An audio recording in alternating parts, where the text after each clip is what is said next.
My name is Lilian Mutai. I'm going to tackle an assignment in Module 3. It's a video assignment whereby I'm supposed to develop a 10-minute presentation to a parents meeting in my locality, convincing them of some cultural practices that are repugnant to entrepreneurship growth as well as development. So I'm going to start. Good afternoon, everyone, and thank you for being here today. So I want to talk about a topic that affects not only our community but also our children's future, which is entrepreneurship. So entrepreneurship is vital for our economic growth, job creation, as well as innovation. However, certain cultural practices can hinder its development. So today here I'm going to discuss these practices and why it's essential for us to address them.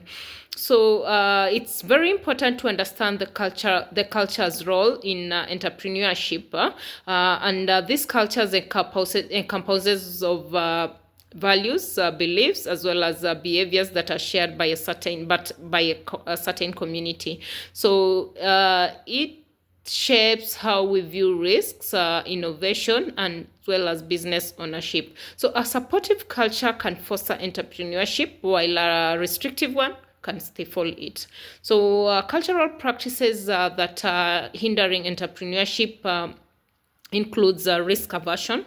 So in many cultures, including ours, there is a strong emphasis on security over risk. So people may fear failures, which discourages them from starting their own businesses, not understanding that failures is a learning point and leads to successes. So for instance, in some communities, individuals are pressured very much to pursue stable jobs rather than entrepreneurial ventures.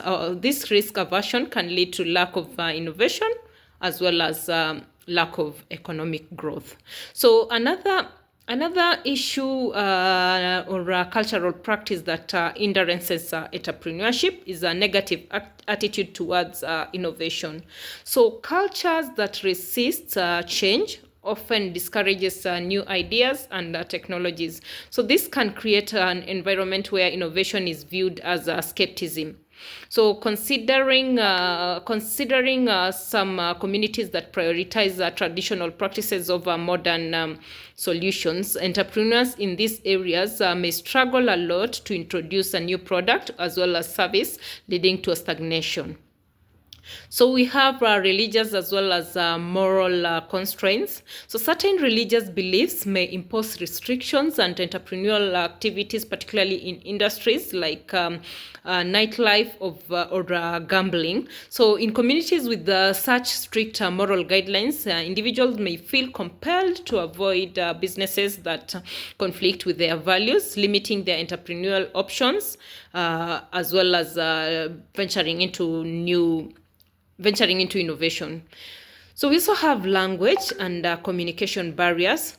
So language differences can create a significant challenge in networking as well as establishing a business relationship. So in multilingual communities, entrepreneurs may find it difficult to connect with potential partners or customers, which can hinder the business growth.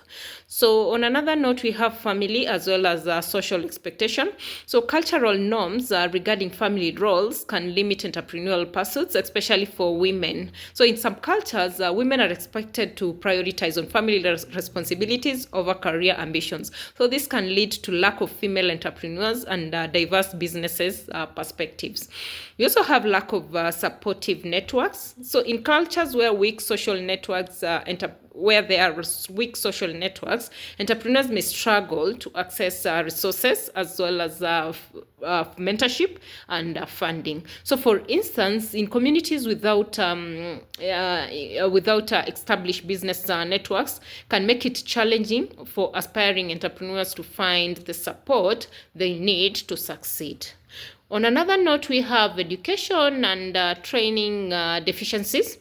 So cultural attitudes towards education can significantly impact the ability of entrepreneurs' training. So in communities that undervalue education, there may be fewer opportunities for individuals to learn essential business skills, limiting their entrepreneurial potential.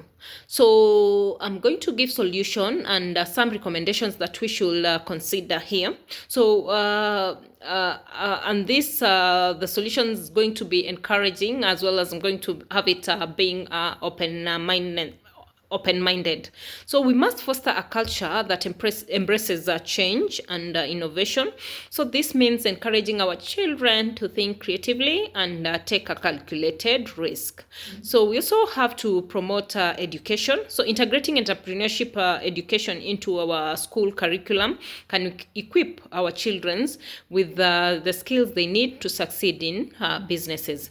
Then we also need to build support networks whereby we should work together to establish local business networks that support aspiring entrepreneurship, providing mentorship as well as resources. So in summary, cultural practices such as risk aversion, negative attitudes towards innovation, and lack of supportive networks can hinder entrepreneurship. So it's crucial for us as a community to recognize these barriers and work together in creating a more supportive environment.